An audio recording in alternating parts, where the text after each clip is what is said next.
Hello soldiers, weekly review చూద్దాం. Okay, first మనం 4x నుంచి స్టార్ట్ చేద్దాం. 4x పోయినసారి గోల్డ్ కవర్ చేయలేదు, ఈసారి గోల్డ్ కూడా కవర్ చేద్దాం. And index futures Nasdaq. Okay, first వచ్చేసి 4x యూఆర్ చూద్దాం. యూఆర్ యూఎస్డి ఇవి మీరు ఏమైనా చూస్ చేసుకోవచ్చు. ఓకేనా, నేనైతే బ్లాక్ బుల్ సెలెక్ట్ చేసుకుంటాను, మీరు ఏదైనా చూస్ చేసుకోవచ్చు. అదేమి ఇదే చేయాలి ఇదే చూడాలని ఏం లేదు. ఓకే, 1 వీక్ టైం ఫ్రేమ్కి వెళ్దాం. ఇది లాస్ట్ వీక్ అనోటేషన్ చేసింది. ఓకే, 1 వీక్లో వచ్చేసి ఇక్కడ ఇంకొక లిక్విడిటీ ఇక్కడ ఉంది. వీక్లీ లిక్విడిటీ ఇది. ఓకేనా, తర్వాత 1 డేకి షిఫ్ట్ అవుతున్నా.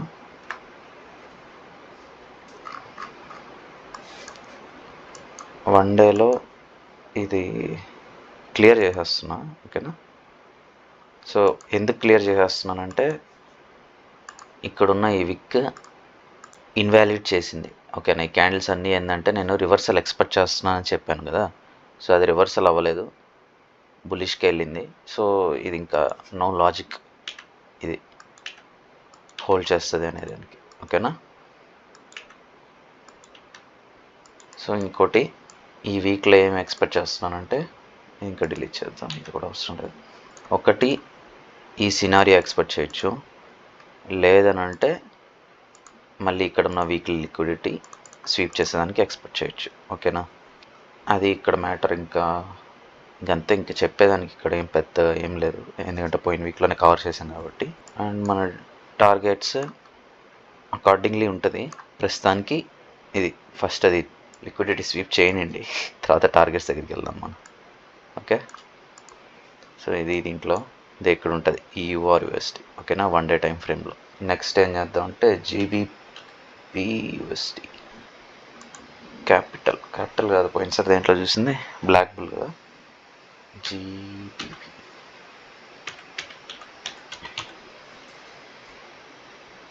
Black bull.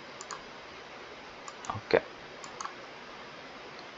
మనమైతే ఈ లిక్విడిటీకి ఎక్స్పెక్ట్ చేసాం, కానీ సేమ్ ఇక్కడైతే లిక్విడిటీ తీసేసింది. దీన్ని వీక్లీ ఒకసారి చెక్ చేద్దాం.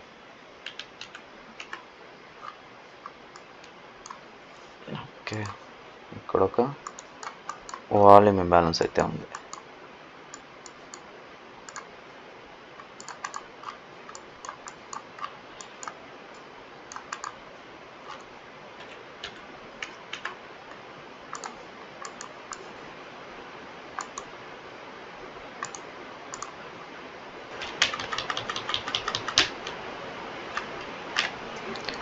సో ఇది ఇక్కడ ఇంకా కన్ఫర్మేషన్ అంటే రివర్సల్ వెళ్ళిపోతుంది అంటే నెక్స్ట్ ఇక్కడ నుంచి రివర్స్ అయిపోతుంది అనేదానికి ఇంకా నాకు కొంచెం కన్ఫర్మేషన్ అయితే లేదు. ఓకే, కన్ఫర్మేషన్స్ యాడ్ అయితే దాన్ని బట్టి చూద్దాం. ప్రస్తుతానికి 1 డే టైం ఫ్రేమ్ అనాలిసిస్ అయితే ఇది సేమ్ పోయిన వీక్ చేసిన లాగే ఉంది. ఇక్కడ కూడా పెద్ద డిఫరెన్సెస్ అయితే ఏం లేదు. ఇక్కడ ఉన్న అయితే డిలీట్ చేద్దాం. ఓకే, ఇక్కడున్న డీలింగ్ రేంజ్ క్లియర్ చేసింది, సో ఈఆర్ఎల్ తీసింది. నెక్స్ట్ ఐఆర్ఎల్కి వెళ్ళాలి. ఇక్కడున్న నెక్స్ట్ ఐఆర్ఎల్ దీంట్లో అయితే క్లియర్ ఏం లేదు. నెక్స్ట్ వచ్చే ఐఆర్ఎల్స్ వచ్చేసి ఇక్కడ ఉన్నాయి. ఓకేనా, ఎంత ఎఫ్ఈ చేశారు కాబట్టి. సో ఒకవేళ ఏమన్నా రివర్స్ అయితే మనం ఫస్ట్ ఇక్కడ ఉన్న విక్ ఉంది కదా,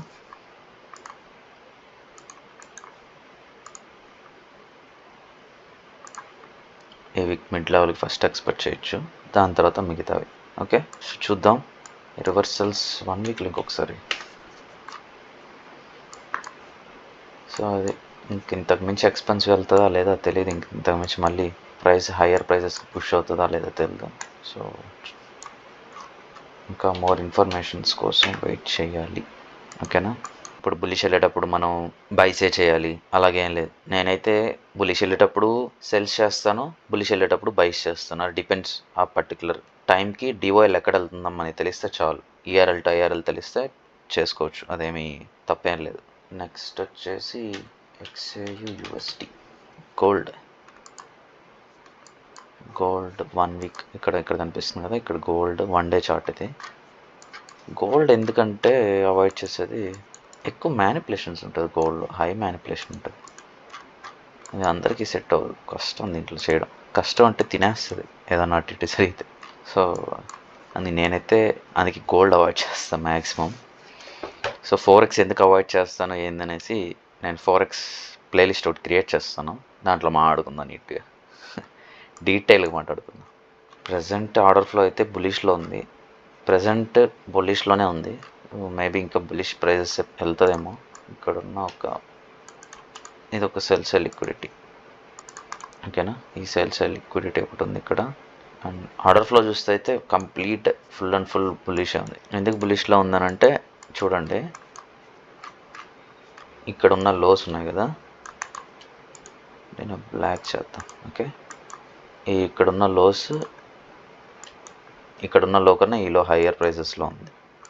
ఇక్కడున్న లో కన్నా హయ్యర్ ప్రైస్లో ఉంది, ఓకేనా. నెక్స్ట్ స్వింగ్ ఎక్కడుంది,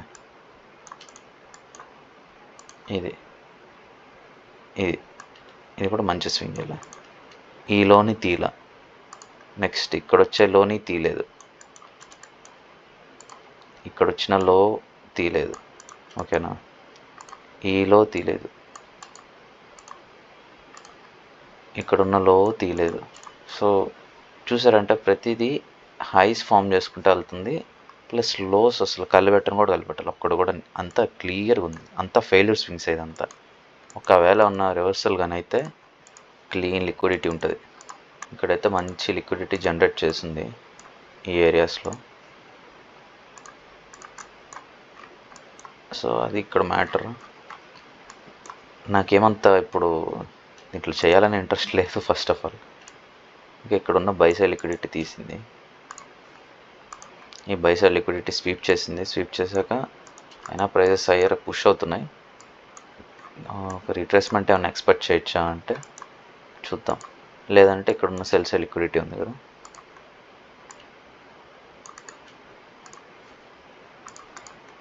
ఈ సెల్ సైడ్ లిక్విడిటీ నుంచి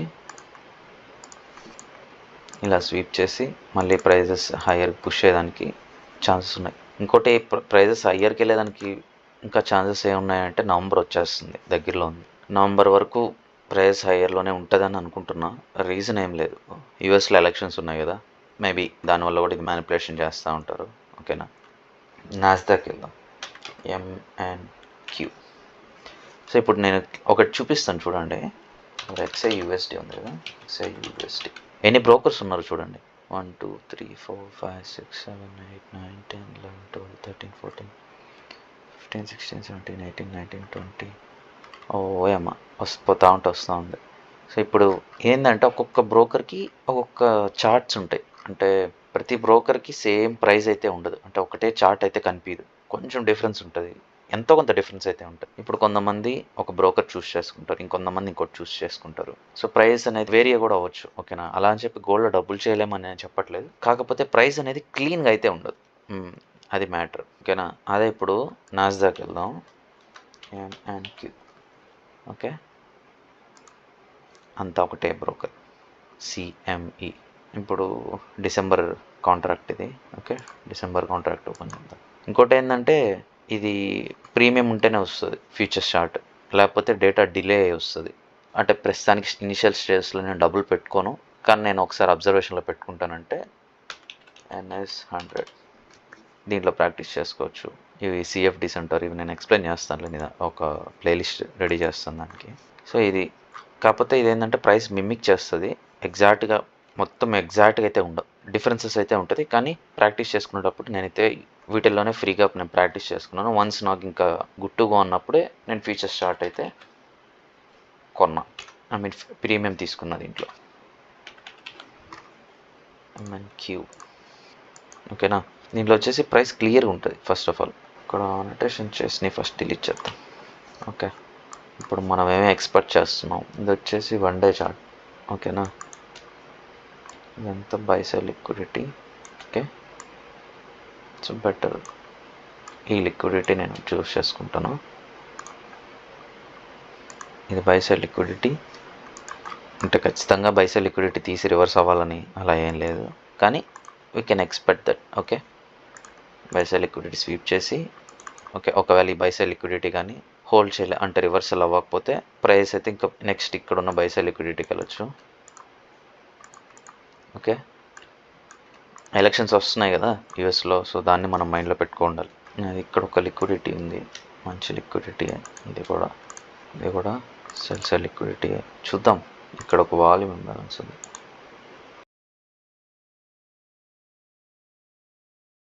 ఈ వాల్యూమ్ ఇంబ్యాలెన్స్ పైన ఇంకో లిక్విడిటీ ఉంది, సో ఇది హోల్డ్ చేస్తుందా లేదా మళ్ళీ ఇక్కడ ఏమన్నా రివర్సల్స్ ఏమన్నా అవుతుందా, మనకి ఇంకా ఫర్దర్ ఇన్ఫర్మేషన్ కావాలి.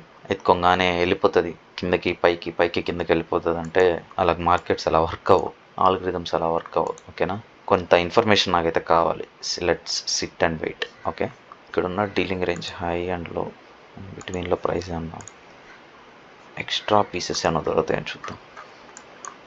సో ఇక్కడ ఉన్న ప్రతి పీడిఆర్ఎస్ ఇది ఇన్వాలిడ్ చేసేసింది. ఓకే, ఈ డీలింగ్ రేంజ్ ఎందుకు చూస్ చేసుకున్నావు, ఇది ఎందుకు చూస్ చేసుకోలేదంటే ఇది మరీ టూ మచ్ ఆఫ్ ఇన్ఫర్మేషన్ అయిపోతుంది. ఓకేనా, డీలింగ్ రేంజ్ పెట్టి హై టైం ఫ్రేమ్లో అనాలిసిస్ చేసేదానికి బాగుంటుంది.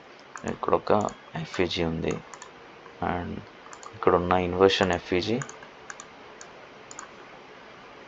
ఇప్పుడు ఇక్కడ ఉన్న ఇన్వర్షన్ ఎఫ్ఈజీ బుల్లిష్ ప్రైజెస్కి ప్రెస్ అవుతూ ఉన్నాయి. చూసారంటే మొత్తం అప్పర్ క్వార్టర్స్లోనే ఉంది. దీనికి మిడ్ లైన్ వేద్దాం. చూసుకున్నట్టయితే క్లీన్గా మిడ్ లైన్ అబోవ్ అన్ని ప్రతి క్యాండిల్స్ పైన అబోవ్నే క్లోజ్ అయి ఉన్నాయి. సో దీన్ని బట్టి నెక్స్ట్ ఈ లిక్విడిటీ, ఈ రెండు లిక్విడిటీస్లో ఏదో ఒక లిక్విడిటీ స్వీప్ చేసి అక్కడి నుంచి లోవర్ ప్రైజెస్కి పుష్ అవుతుందేమో అని అనుకుంటున్నా. చూద్దాం. సో అదే మ్యాటర్. డిఎక్స్వై ఒకసారి చెక్ చేద్దాం. డిఎక్స్వై ఒకసారి చూద్దాం. 1 వీక్ 1 మంత్ నుంచి చూద్దాం. డిఎక్స్వైలో దీంట్లో ట్రేడ్స్ చేయలేం. ఇది డాలర్ ఇండెక్స్, ఇది డాలర్ సంబంధించిన ఇండెక్స్ ఇది. సో దీంట్లో ట్రేడ్స్ నాట్ అలౌడ్. ఇది జస్ట్ ప్రైస్ని అబ్జర్వ్ చేసుకునే దానికి మాత్రమే యూజ్ అవుతుంది. డిఎక్స్వైలో ఏంటంటే డిఎక్స్వై పైకి వెళ్తే అన్ని మార్కెట్స్ కిందకి వెళ్తుంది. అన్నీ అని కాదు, కమోడిటీ తప్ప. క్రూడ్ తర్వాత గోల్డ్ ఇవన్నీ ఏంటంటే దీనికి పాజిటివ్లీ కోరిలేటెడ్, మిగతావన్నీ నెగిటివ్లీ కోరిలేటెడ్. ఇప్పుడు నేను ఇండెక్స్ చూస్తున్నా కదా, ఇది నెగిటివ్లీ కోరిలేటెడ్. ఇది పైకి వెళ్తే అది కిందకి వెళ్తుంది, ఇది కిందకి వెళ్తే అది పైకి వెళ్తుంది. క్వైట్ ఆపోజిట్గా ఉంటుంది. సో ఇక్కడ చూసుకున్నట్టయితే బులిష్ ప్రైస్కి వెళ్ళింది, సో వెళ్ళి మళ్ళీ సెల్కి రివర్సల్స్ అవుతున్నాయి. కానీ ఇక్కడ కూడా ఒక లిక్విడిటీ అయితే ఉంది క్లీన్గా, సెల్స్ లిక్విడిటీ. మేబీ ఇక్కడ ఏమన్నా రివర్సల్స్, ఇక్కడ ఒక ఎఫ్ఈజీ కూడా ఉంది. ఓకే, ఈ ఎఫ్ఈజీ కాడి నుంచి ఏమన్నా రివర్స్ అవుతుందా లేదా చూడాలి. ఇక్కడ ఒక లిక్విడిటీ, ఇది కూడా ప్రాపర్గానే ఉంది. ఒక బై సైడ్ లిక్విడిటీ, ఇక్కడ నుంచి ఇక్కడ ఒక డీలింగ్ రేంజ్. ఇదంతా డిస్కౌంట్లో వస్తుంది. ఓకే, కాబట్టి ఈ ఏరియా అంతా డిస్కౌంట్ ఏరియా వస్తుంది.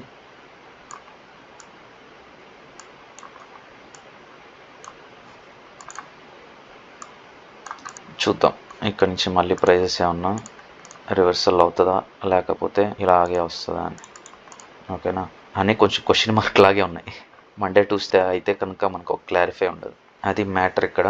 ఇంకా మీరు ఏమన్నా చార్ట్స్ బిట్ కాయిన్ లవర్స్ ఉంటారు అనమాట, బిట్ కాయిన్ ఎక్కడ రా అని. బిట్ కాయిన్ ఎందుకు నేను అసలు దాకను అంటే ప్రతి చిన్న న్యూసెస్కి, ప్రతి చిన్న ఈవెంట్స్కి అది ఏంటంటే చాలా ఫ్లక్చువేట్ అయిపోతుంది. ఇస్రాయల్ ఎక్కడన్నా బాంబు పడిందంటే ఇక్కడ 4 క్యాండిల్ డ్రాప్ అయిపోతాయి, లేకపోతే ఇంకెక్కడన్నా ఏదైనా గుడ్ ఈవెంట్స్ ఏమైనా జరిగితే మళ్ళీ 4-5 క్యాండిల్ పైకి లేస్తాయి. ఒక సింగిల్ క్యాండిల్ చాలు పంప్ అయిపోతుంది. రెగ్యులేషన్ ఉండదు దాంట్లో.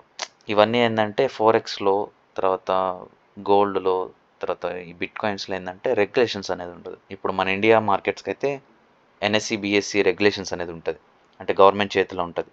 ఇప్పుడు నువ్వు ఫోరెక్స్ బ్రోకర్స్లో డబ్బులు వేసావు అనుకో, అవి ఎత్తేసారనుకో, బ్రోకర్స్ ఎత్తేసారనుకో, ఏం చేస్తాయి, ఎవరికి వెళ్ళి కంప్లైంట్ చేయలేవు.